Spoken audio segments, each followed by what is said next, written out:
from the river to the sea is all Palestine. And if you won't admit it's a historical truth, at least admit it's a truth of identity. That's not going to change. And the whole land from the sea to the river is historically Israel. That's, again, a fact of history and a fact of identity. It's not going to change. That's Rabbi Hanan Schlesinger, my guest this week on If You Were in Charge, with me, Sanam Naraghi Anderlini. Welcome, everyone. The show is brought to you by the Robert Bosch Academy and my organization, ICAN, where for 20 years we've been working with women peacebuilders on stopping wars and violence around the world. And as you know, each week I talk with other doers and imaginers about the tough issues they tackle, and I ask them what they'd do if they were in charge. It's good to be back with you after the break for the US elections. We will definitely have an episode to look at the future of progressive politics and the Democrats soon, when things are a little bit more settled. But as I promised last week, for the next two episodes, we're trying something different.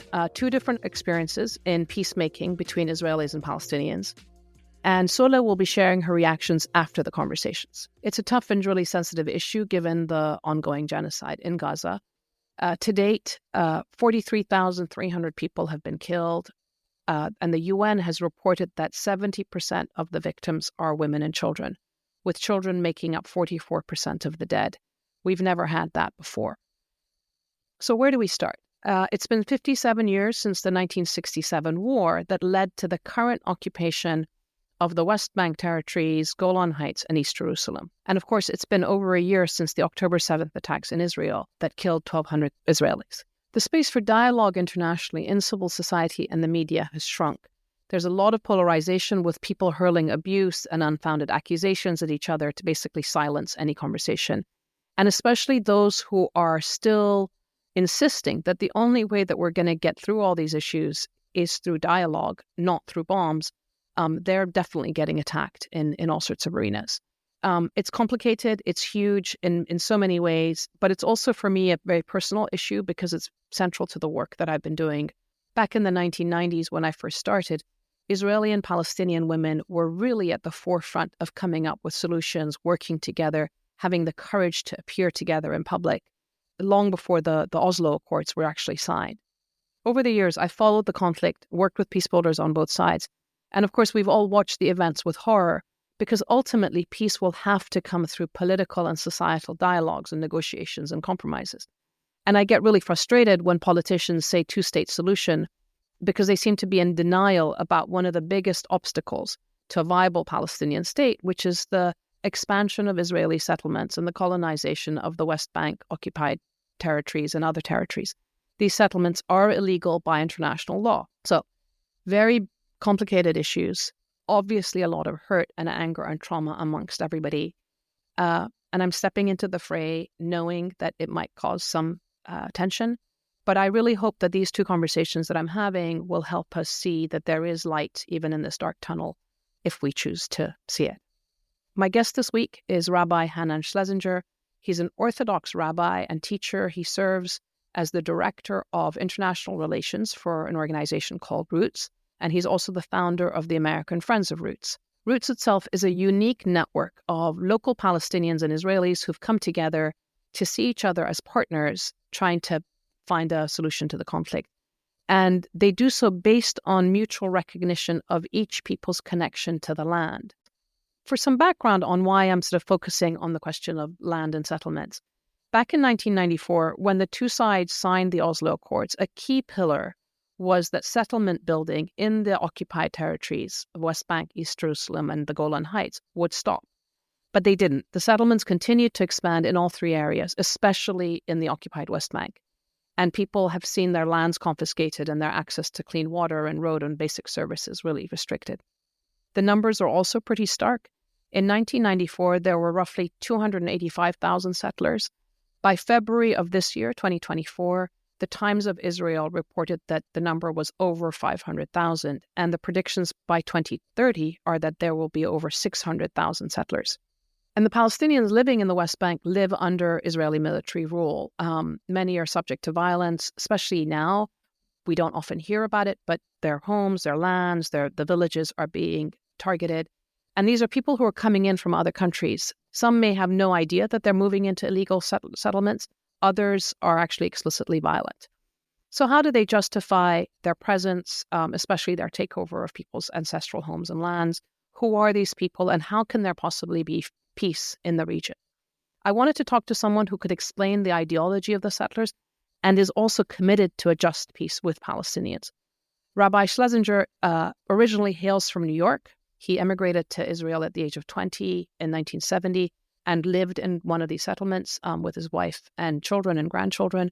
But in 2013, he had an epiphany, and it set him on a new journey, which he shares in our conversation.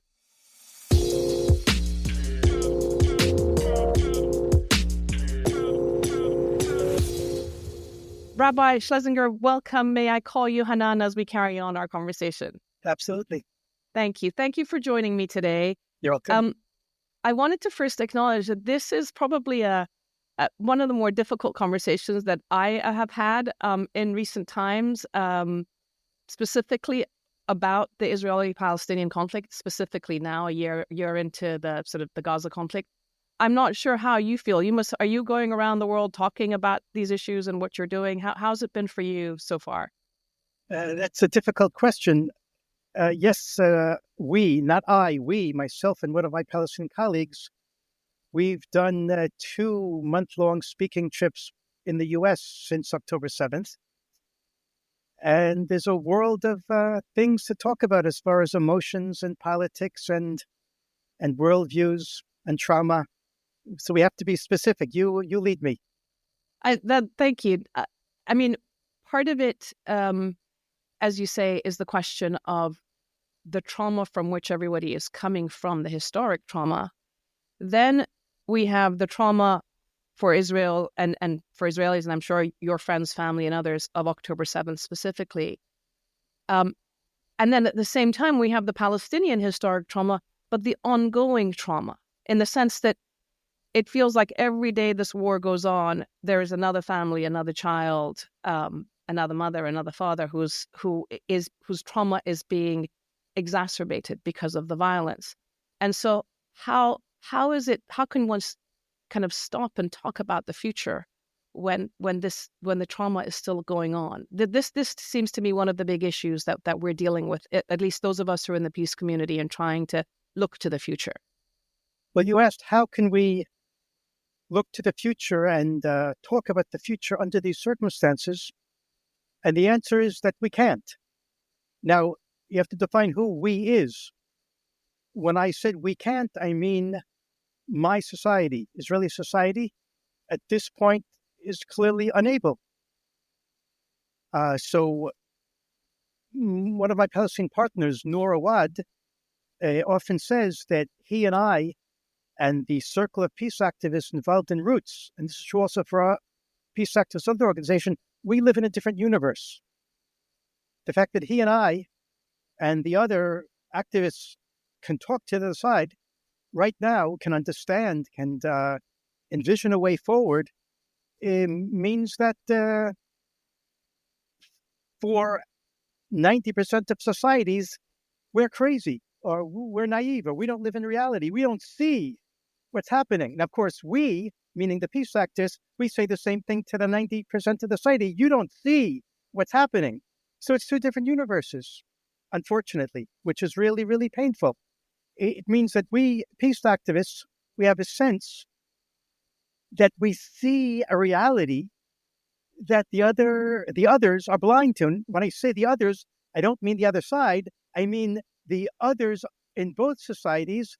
They live in a world of trauma, of victimhood, of the forces of light against the forces of darkness, et cetera, et cetera, et cetera. You know, we hear in the rhetoric of the politicians and so forth that, two-state solution. Constantly they talk about a two-state solution. But when you dig down and you see the question of settlers and how many settlers there are now in the West Bank, 700,000, I think, between that West Bank and East Jerusalem and Golan Heights. What is the message that you are conveying and you're hoping that people will hear as a pathway to a solution? So let me put the headline on the table. The headline is 2 truths in one heart, 2 peoples in one land. To say that differently, you don't have to be wrong for me to be right. I don't have to spend all my energy proving that you're wrong so I can be right, because you can be right and I can be right. Which means that there are two peoples, two real, indigenous, legitimate peoples, the Jewish people and Palestinian people, that are deeply connected to that land. Our message is that fundamentally this is a conflict over identity. Israelis, by and large, do not accept the existence of the Palestinian people, and certainly do not accept the connection of the Palestinian people to the land. And Palestinians, by and large, do not accept the existence of the Jewish people. They talk about the Jewish religion, not the Jewish people. And they do not accept the Jewish connection to the land. So we're saying that fundamentally, both sides have to accept the other side's identity. We have to recognize the other side's identity. We have to begin to see its legitimacy. In other words, not just the humanity of the side is important, but the identity and the connection to the land of the side. And once you have that fundamental acceptance and recognition, and even empathy for the other side's identity and belonging to the land, then solutions are possible. So now let me go back to what I said I was going to unpack 2 minutes ago.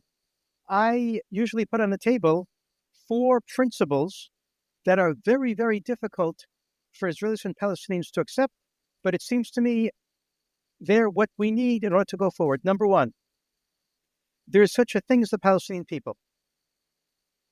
And its corollary is there's such a thing as the Jewish people. You'll find almost no one that accepts both those points. The second point, there's such a thing as the Land of Palestine. And its corollary is such a thing as the Land of Israel. Again, you find almost no one who accepts both sides of that. Number 3, the Palestinian people are deeply connected to the Land of Palestine. And the corollary, the Jewish people are deeply connected to the Land of Israel.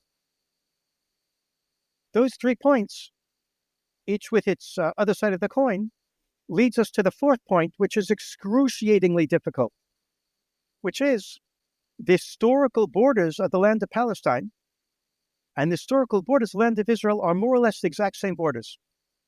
That's excruciatingly difficult. To admit that my homeland is their homeland, and their homeland is my homeland. And then what that means is that from the river to the sea is all Palestine. Here I am, an Israeli, Jewish, religious Zionist settler, saying that the whole land from the river to the sea, the Jordan River to the Mediterranean, is all Palestine. That's historical truth. That's not going to change. And if you won't admit it's a historical truth, at least admit it's a truth of identity. That's not going to change. And the reason, or one of the reasons why I can comfortably say that, is because I know my Palestinian partners in roots have come to the conclusion that the whole land from the sea to the river is historically Israel. That's, again, a fact of history and a fact of identity. It's not going to change. So once we have that, if we can get that far, that the land has 2 identities, Mother Earth, the Holy Land, has given birth to 2 children. They're both fighting over who's the real child, the legitimate child. And here I'm coming and saying that both children are legitimate progeny of the Mother Holy Land. Then the rest of it is not easy, but it's not that hard. When did you have your moment of realizing this recognition and the importance of recognizing and seeing Palestinians for what they are and who they are and their connection? What was your own story for this? The last Wednesday of January 2014, as the sun was going down. You asked when? That's the answer. And what happened on that day?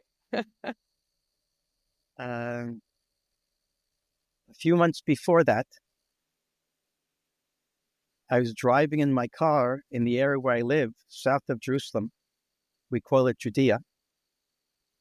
And I had with me 2 Protestant evangelical pastors from the U.S. in the car who wanted to see the fulfillment of biblical prophecy of the Jews coming home to the land of Israel after 2,000 years of exile.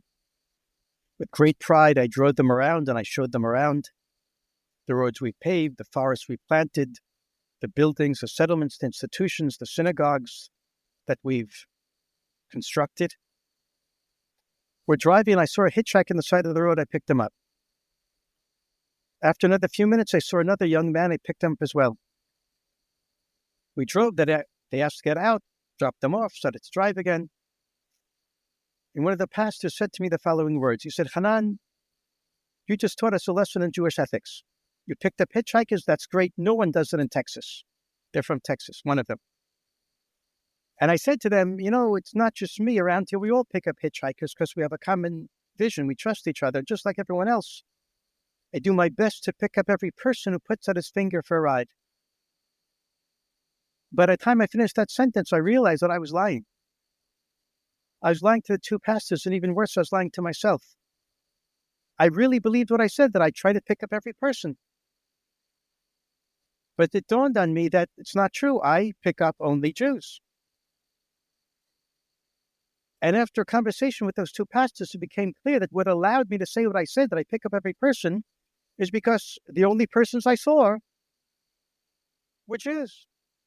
Now, there's lots of Palestinians walking on the side of the road waiting for rides, but I didn't see them. I almost literally didn't see them. And what that means is, so I began to realize in that car ride, is that in a certain sense, I'm a bigot or I'm blind. The Palestinians are like the gray, drab scenery that passes in the background of the movie, but they're not part of the plot. They're not part of the story. I began to understand over the course of days and weeks and months and years, actually, that I live within my Jewish story, my Zionist story, my Israeli story. And that story is me, and I love it, and it's beautiful, it's glorious, it's true, it's legitimate, it's the meaning of my life. But it's blinded me to the fact that there's another story in this land. There's another people in this land. And today I believe that if you mistake part of the truth for the whole truth, you're pretty close to falsehood, and that's not a place I want to be anymore. And a long, difficult, excruciatingly difficult process began that ultimately brought me to the place where I'm today, and I'm still changing and developing and seeing new things. I've become, like I said earlier in the conversation, to a certain degree alienated from my society. I admit that. But I've also become liberated. I have a sense that I see things other people don't see. And I experience things other people don't experience. By the way, my Palestinian partners feel the same way, that they've been liberated. You're liberated from the shackles of the tunnel vision that doesn't allow you to see the larger reality. There really are two truths. Actually, there's more than two truths. This world is full of opposing realities. And from my perspective, from a theological perspective, God is the kaleidoscope that collects together in a dynamic collection multiple truths that are in tension. And my job as a human being and as a Jew is to learn to include, to ratify more and more of those truths and live within the tension of this kaleidoscope.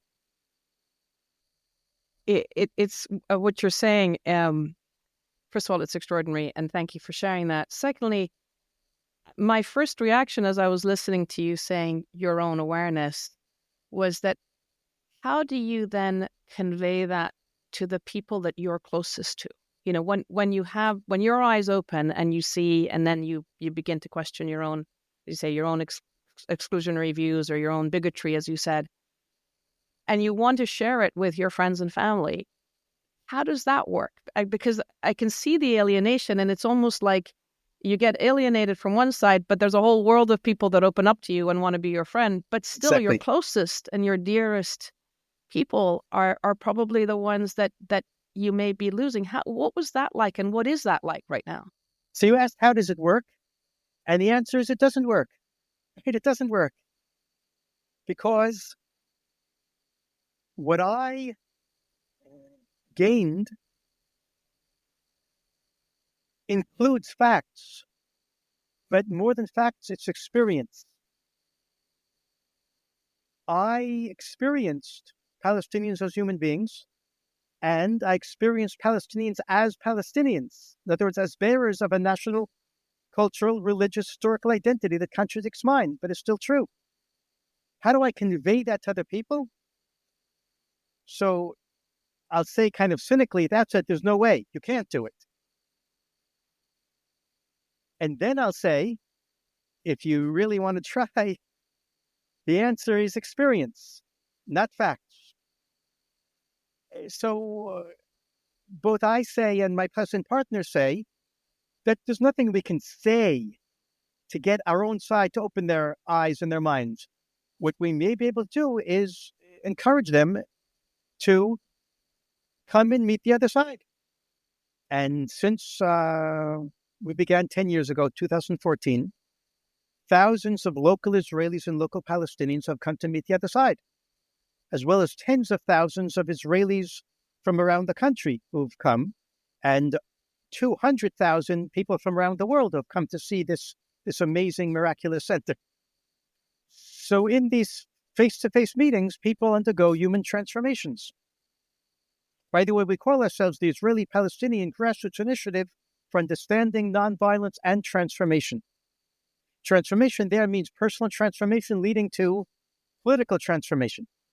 I'm a member of a movement called the Land for All, which advocates for an Israeli state, a Palestinian state, and a confederation be between them. So, I wanted to talk to you specifically on the question of what happens with settlements. And I'm just wondering, but in a very practical way, I have a colleague right now who's living in Bethlehem, and at night she lives on a ground floor flat, and at night she's had, settlers with, baseball bats and guns roaming around her neighborhood, threatening her. People have been forced off of their homelands or houses and so forth. We have so many Israeli Jews or settlers that have come in from other places. And they are often the ones who are being violent or intolerant towards the Palestinian community. And I don't think that they're going to listen to somebody like me or to Palestinians. I think that they would, in a way, you have the access to them because you know how to talk to them. How do you engage on these issues with your own community? Yeah, very important question. So part of the raison d'etre of roots of our organization is to create a voice for peace within the national religious community, within the settler community, within those who have been considered by others and have been considered by themselves as against peace. That's why our work is in the West Bank. It's in Judah and Samaria.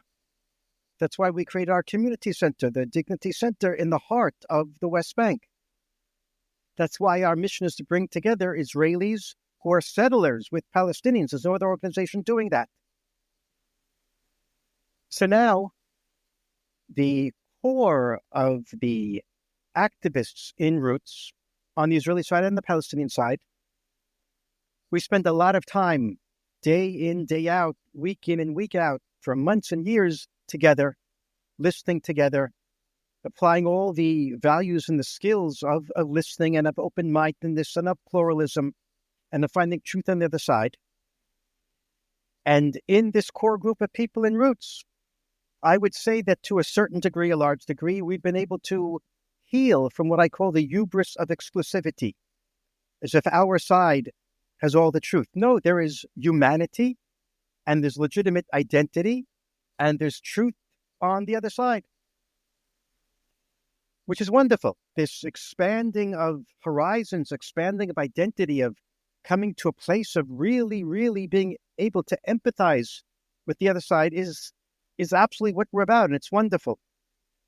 But what happens is, sometimes, many times, is that the activists on both sides, Israelis and Palestinians, who are doing this intensive work, we end up so successful that we put ourselves in a new universe, a universe that 95% of our constituencies on the Israeli side and the Palestinian side are not there.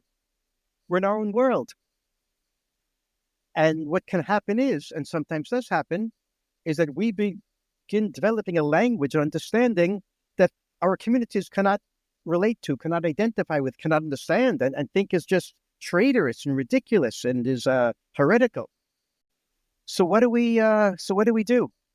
So, as I often mention, I am thinking of one and a few people in Roots, my colleagues in leadership, who really have this uncanny, this wonderful ability to not only empathize with the other side, but not to lose their empathy with their own people, not to lose the common language with their own people.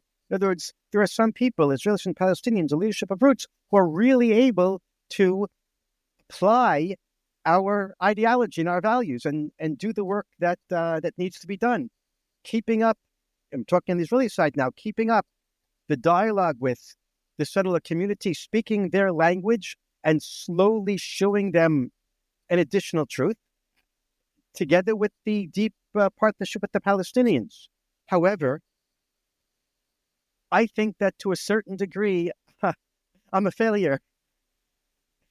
In other words, I have developed such an understanding of the Palestinian cause and people, and such an empathy and such friendships and such understanding, that I've begun to lose my empathy for my own people and begun to reach a place of a certain despair for my own people. They just don't get it. They just don't see what I see. They're drinking this ridiculous Kool-Aid.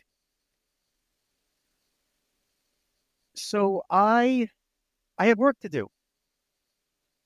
And I think that I have to be very, very aware that I don't always practice what I preach. I practice and I teach and I preach and I lecture about pluralism and accepting the other and listening and finding truth on the other side. And I believe it so much. I really do believe it. I think the world needs it. But then I realize that I practice what I preach only with certain opinions and certain people I don't agree with. But other people that I don't agree with, I don't practice it there. And I'm becoming more and more aware of my unconscious bias in who I apply what I preach to and who I don't. Mm-hmm. I don't want to say what my bias is, because that will cause bias in the audience. But I have this bias. So I'm just going to describe now in 1 minute the inner work that I'm trying to do. To be aware of this bias, be aware of the judgmentalism, be aware of that I'm not practicing what I'm preaching, and connect to the visceral anxiety and visceral opposition that is aroused in my soul and my heart when I hear these opinions from my own side, from my own people, and know that I can't undo my anxieties, I can't undo my biases, but I can be aware of them, and I can connect to them, and I can try to correct for them. Again, they're always going to be there. I can't just beat myself up. They're always going to be there, and I'm not a bad person for having these biases. I don't hate the people that I don't agree with, that I can't listen to, but I have some type of existential anxiety. So just to be aware of it, to work on it, to talk about it, right? If I expose myself, at least I'm not being hypocritical.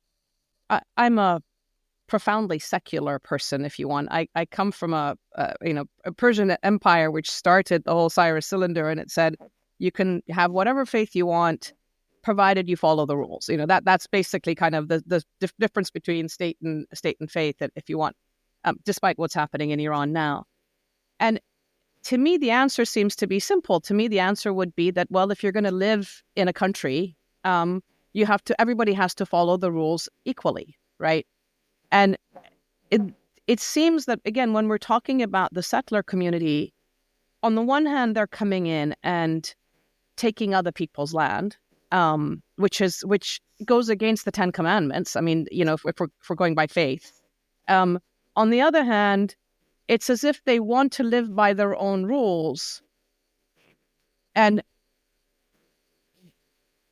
are unwilling to see themselves as equal under the law. Is that a fair assessment? So first of all, let me just back up a little. When I talk about listening, about tolerance, about openness, about seeing some truth on the other side, I don't mean lying down and letting people kill each other. I don't mean condoning behavior. that is immoral, but I mean being able to listen to people's ideology, listen to their beliefs, accept their way of life. Again, not in their relationship with other people of the other side. Accept their way of life, see some validity and some truth, some humanity and some goodness, even on the other side. I mean, within my own people, the camps I don't believe in. But at the same time, of course, I have to work for what I believe in. I have to work for what I believe to be morality and the true Judaism. Okay, so that's an introduction. Now, let's try and understand the extremist settler community that is violent against Palestinians. You talked about the Ten Commandments. The Ten Commandments says you shall not steal, you shall not kill. But of course, these people that we're talking about, they know Judaism better than you do. So they look at the Bible that talks about the Israelites, the 12 tribes leaving Egypt, going to the desert 40 years, and then at divine command conquering the land of Canaan, of eradicating the 7 Canaanite nations, of literally killing them and occupying their land at God's command. There's a lot of violence in the Bible, in the Jewish Bible. And I mean commands to do violence, and I mean descriptions of how that was carried out. Yeah. Now, later Jewish tradition after the Bible, over 2,000 years of what's called rabbinic Judaism, rabbinic tradition, did important work in reinterpreting that violence, giving it a spiritual interpretation, finding ways to say that that was true in the past, but not in the present, doesn't apply anymore. For example, the 7 Canaanite nations, the rabbis say, don't exist anymore, and therefore those commands are null and void. And also even reinterpreting what happened in the past. Now, what's happening is today, and I'm simplifying things,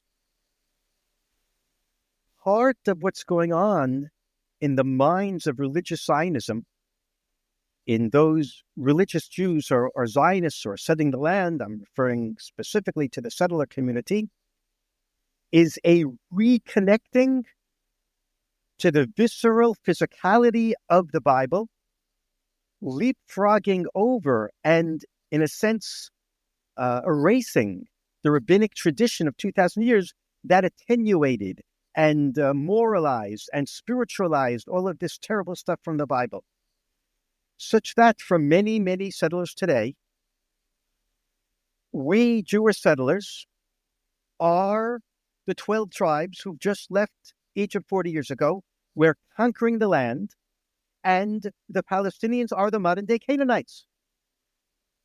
And we have a command to do what God said, to conquer the Jewish land for the Jewish people, because it's our land, because God gave it to us. Now, let's be very clear. I'm not saying what I believe. I'm saying what they believe.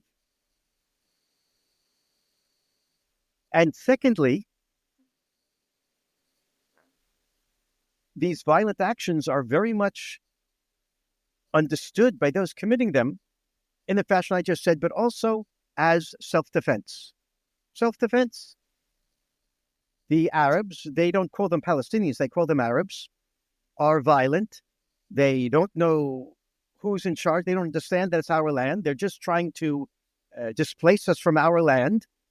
They're primitive, and we just have to defend ourselves.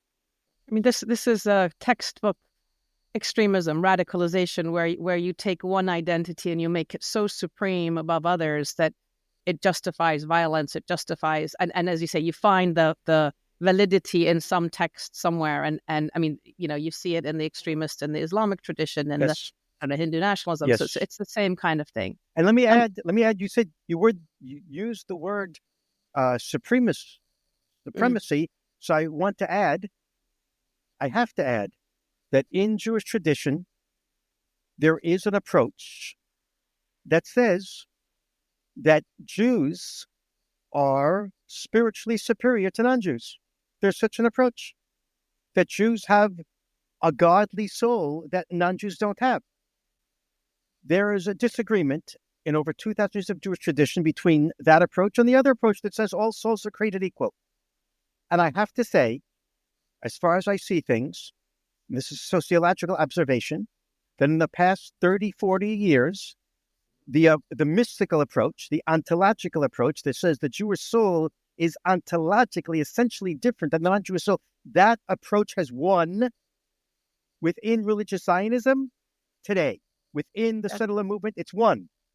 And therefore, the things that you're describing, the violence of the settlers, has fueling it these three things that we just said. Number one, that this is like biblical times where the Jewish tribes fighting the Canaanites at God's command. Number two, it's only self-defense. And number three, we are spiritually superior to them. So first of all, the fact that you mentioned the 40 years, I think is really fascinating. Because again, we could go back to the 1980, if you want, with the rise of Islamist traditions and then Wahhabism that's come out of Saudi Arabia and so forth, that has taken that extreme, like fundamentalist, but we call it extremism because it's not just the fundamentals of the faith, but we're seeing that white supremacy. I mean, so this 40 years has been a really interesting thing around extremes talking to extremes and coming into the mainstream across many societies. Again, going back to what do we do about this? Are you working with, communities of rabbis or religious scholars to try and change this? Is there a willingness to see how dangerous this has been and to try and sort of shift it from the standpoint of the teachers and the scholars? Or is it now so rooted on the ground that it's going to take another 40 years of concerted effort to try and change it? Like, how do you see this sort of, what's the future that you're looking at? So it's certainly going to take many, many years to change. But let's go back a little bit. Certainly, in my opinion, part of what's going on here is a battle for the soul of Judaism. I feel quite honestly alienated from the majority expressions of Judaism within religious Zionism today. I have many people that I can talk to about it, but still we're a minority. Rabbis and lay people that think that a travesty has been committed here and is still being committed, and it's getting worse. And yes, indeed, part of the solution is within the Beit Midrash, within the study hall, within a traditional Jewish scholarship of elevating those traditional voices that believe differently than what's happening today. So there is work in Roots on this subject, and there are other organizations that we work together with in Roots, organizations that are bigger and have bigger budgets than us. There is, just for example, in the city of Efrat, which is right near my home, there is a framework of Torah institutions, of Jewish religious institutions called Or Torah Stone.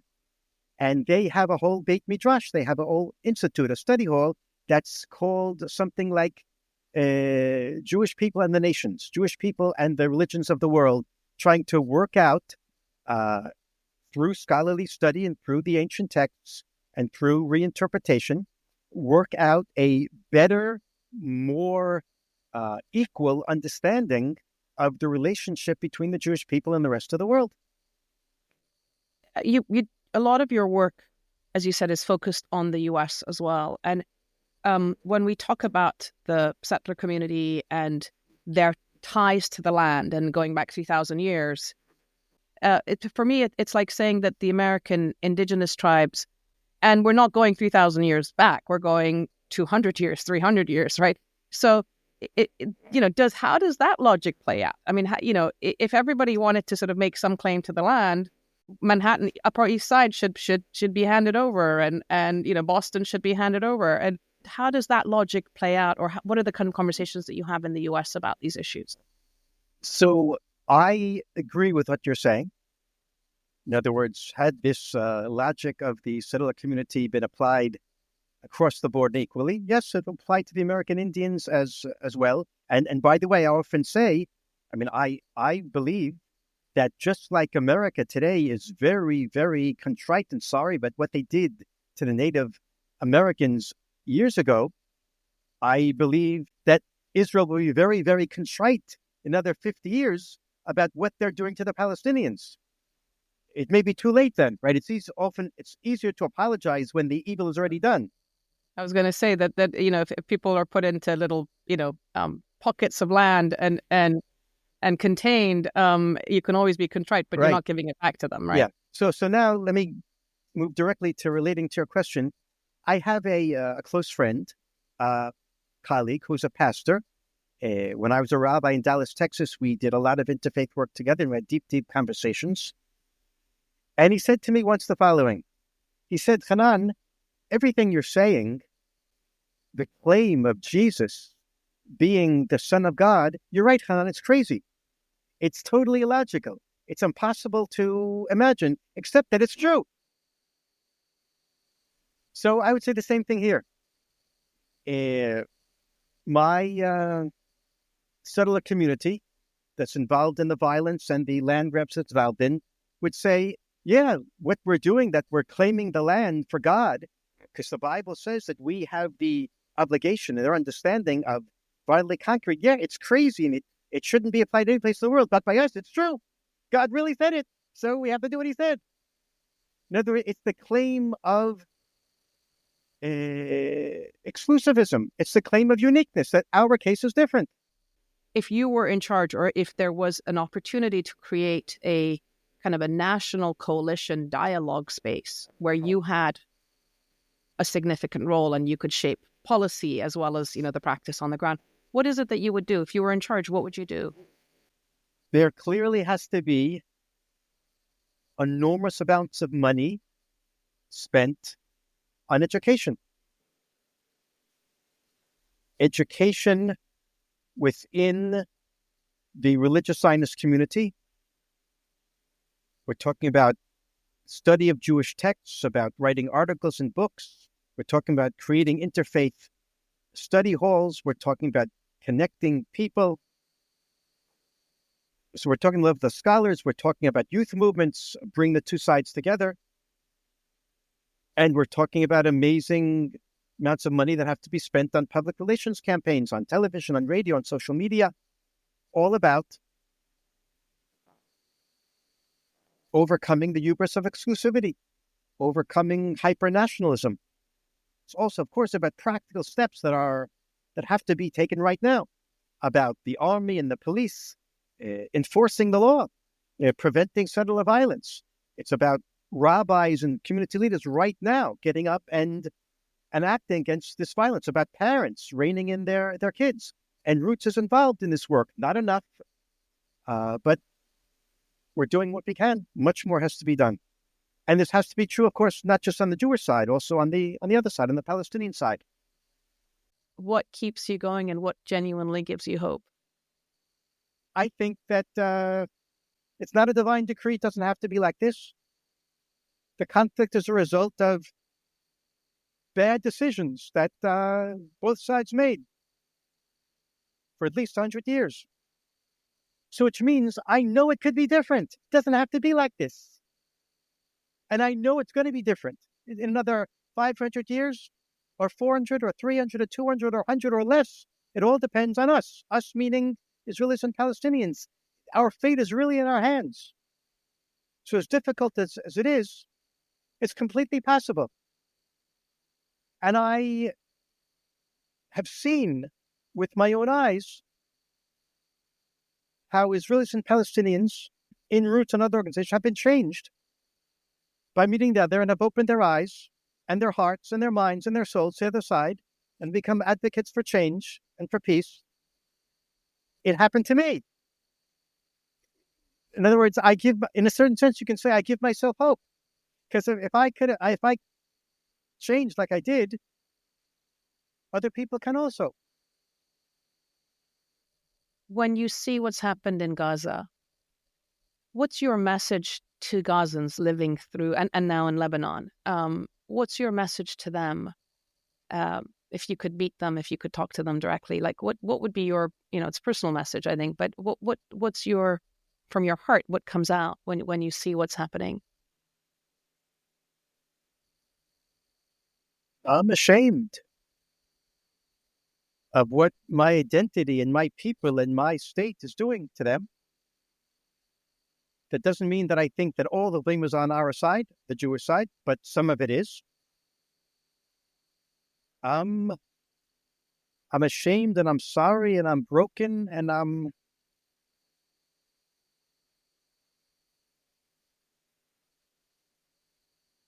And I just want to reach out and together work for a better future. Thank you. Totally possible. Thank you. Thank you very much. And I wish I could give you a hug, because I think that this I is was at just the going end to of say the same thing. So that's what happens to us. I don't know. It's the the value of the hug. It says a lot more than all the words we could be saying.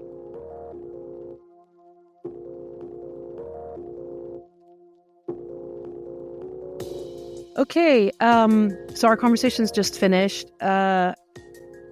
What did you think? What were your first reactions or thoughts as you were listening, or feelings as you were listening to it? So the first thing that struck me was definitely his story about what caused his change in mindset and like what triggered this like almost revelation that he had. And it was so interesting to me that it was such a small moment, like just seeing someone on the side of the road and then describing it, like saying that he would pick anybody up, and then just internally realizing that he was not telling the truth and that he wouldn't pick anybody up. The fact that he just had that realization after such a small incident was kind of fascinating to me, because you'd think that people would have these realizations after seeing all the atrocities and all that is going on, but instead it was a really small moment. And so, yeah, that was kind of the first thing that I was struck by from his story. It just shows how much change comes through kind of a visceral experience or something experiential, not just reading a newspaper or hearing the statistics. And frankly, these days, one of the issues that we're struggling with is that people are hearing and reading different information, right? So if you don't have the information about the other side, you don't even know what you don't know, right? So this question of the theme of the personal experience and the interaction seems to me was something that was the thread that was part of the conversation as well. Yeah, definitely. And that seems like what he's trying to do with his organization as well, trying to have people interact like from both sides and have these personal experiences.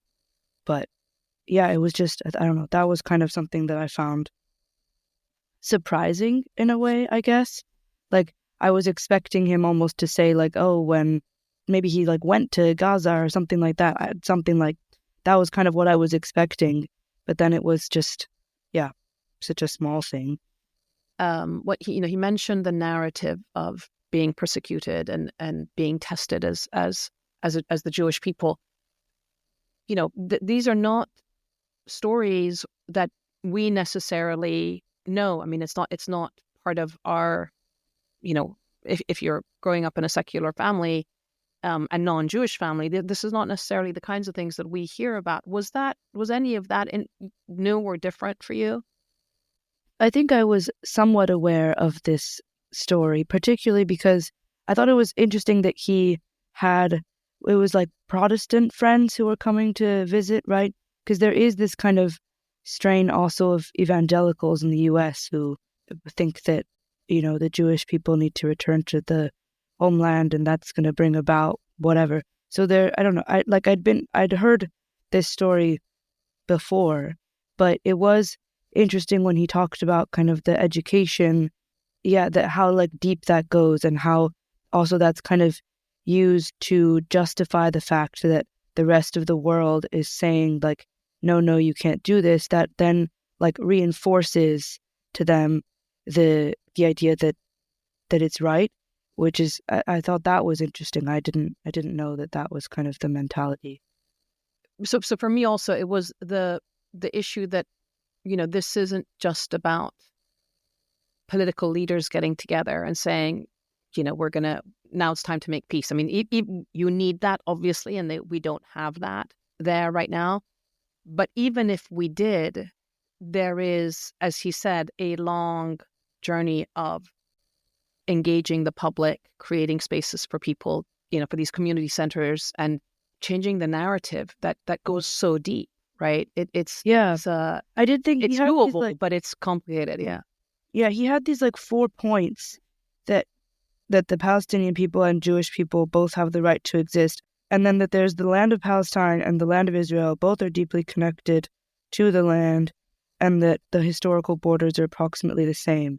So I thought that was, I don't know, that was kind of a very clear laying out of what he is trying to teach people, basically, like within Israel, or like within the populations that he's working with, and the points of conflict that he's facing in terms of the education process. But some of the points that he made where he was like, that nobody accepts it, I thought that was interesting, because I guess maybe he meant like nobody that he's talking to, but I do think that a lot of people do accept that like both Palestinians and Jewish people exist.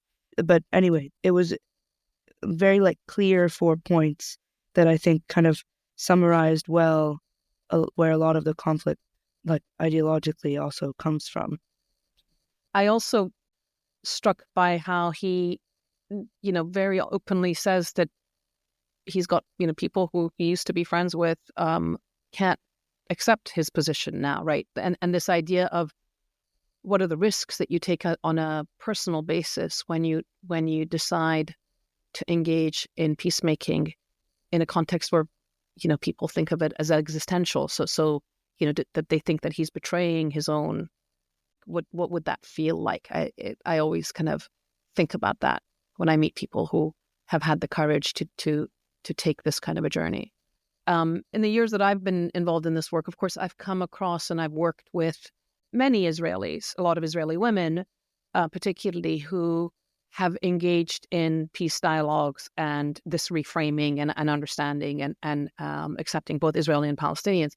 For me, it was really the first time that I had an in-depth conversation with someone who came from both the sort of the religious ideological background and as someone who had chosen to be one of the settlers. So do you think that a perspective like his, coming from the sort of ideological framework that he has and being able to explain the logic that is used in that framework, but then how illogical it seems when you step out of it, do you think that's useful for the rest of the world to hear and see and I mean, understand as well? I definitely think it's useful. Like, there's a reason that he's doing the work that he's doing, right? Because he's able to communicate to people who, like, we or anybody who doesn't come from that background probably isn't able to communicate with. So in that way, I think his perspective is like super valuable, because it's clearly like there's a population that there's information is not permeating, right? Like the media and education is all directed in one direction. So, and also there's probably not a lot of trust, right, around outside sources. And there's also the kind of idea that anybody who's saying things against Israel must be anti-Semitic and those kinds of things. So having perspectives like from within are crucial to actually changing like mindsets. I think that's exactly right. The messenger is critical to convey the message. And this is part of what we see around the world where we have kind of radicalization, polarization, and mistrust happening, that, what we say can be correct, but who we are, it seems to matter more in terms of whether people are willing to accept it or not. What did you think of his suggestion for what he would do if he was in charge, like the kind of setup that he would?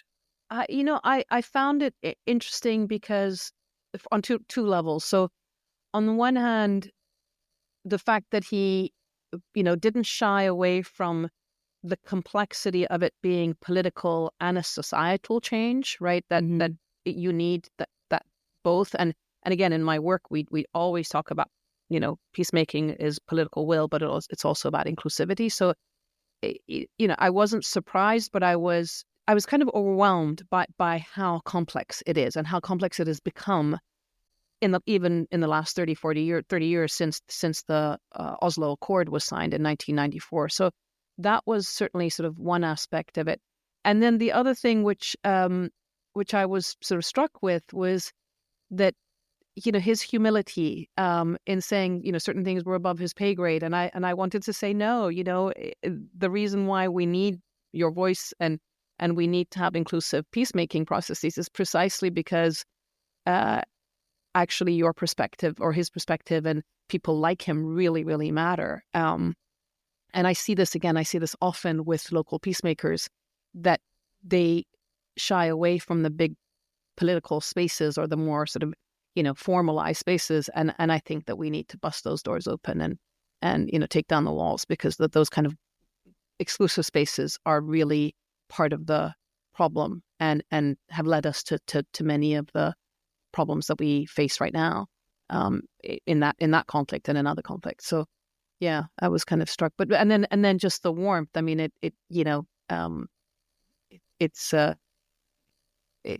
would be interesting to meet in person, right? And see how much common ground in our shared humanity we have. I mean, and that again is part of what as peacemakers we do, and we look at the future, and I really appreciated that. But I did also find another comment right early on that he said that I found interesting and sort of amusing in some ways, was that he was saying that his perspective and looking into the future is not something that others can see. It's almost like they think, you're sort of slightly crazy or something. And I was thinking, that's exactly how I look at the world, and that's exactly how my partners in peacemaking around the world see these issues. We look at the future to deal with the present and deal with the past. We're not, we try and get ourselves out of the trauma of the past. But clearly, this is a minority of the population, or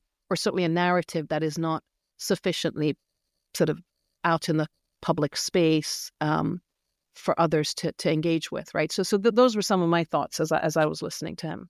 Yeah, well, what you were saying, I think one phrase that I liked of his, or that I thought was interesting, was he said that it's the hubris of exclusivity. I thought that was an interesting point that he made, that like it has to be inclusive, and that thinking that things can be exclusive is like you're never going to get anywhere with that. Yeah, that was an interesting point, and it made me question my own perspective, right? Like I was like, wait, am I, do I have that hubris as well in how I'm understanding these issues or how I see the world? And part of it was as he was talking about ideological and religious framework and history, like the cultural DNA, I was also thinking about my cultural DNA, right? And what it means to come from Iran and from a context where pluralism has been really integral to our identity going back 2,500 years. Like there's something about cultural DNA which we don't talk about publicly very much, but it really shapes how we see the world. And to be aware of that, I think, is also really important for all of us right now. Yeah. Next week, you're interviewing a Palestinian activist, and I was just like, I guess, are you taking anything from this interview? Like, is there anything that kind of maybe you weren't going to talk about before, but now maybe you will?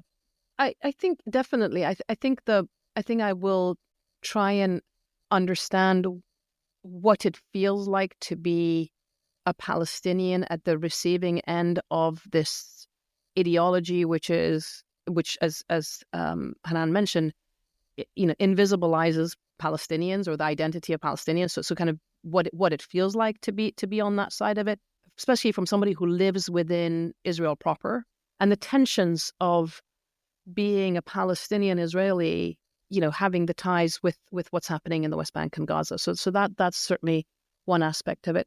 And then I think that, I might tease out some of the other perspectives on the political solution or on the settlement question, because I think it was great to hear that there is, one version of what could be done differently, right, from what we heard. But I think that there are other versions as well. And then where the similarities are.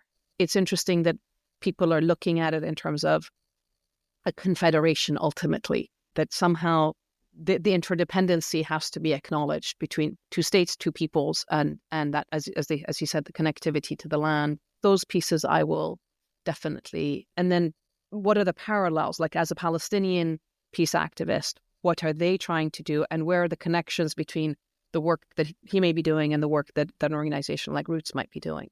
Yeah, I'm looking forward to listening to it and talking about it next week. Great. Thank you very much for this one.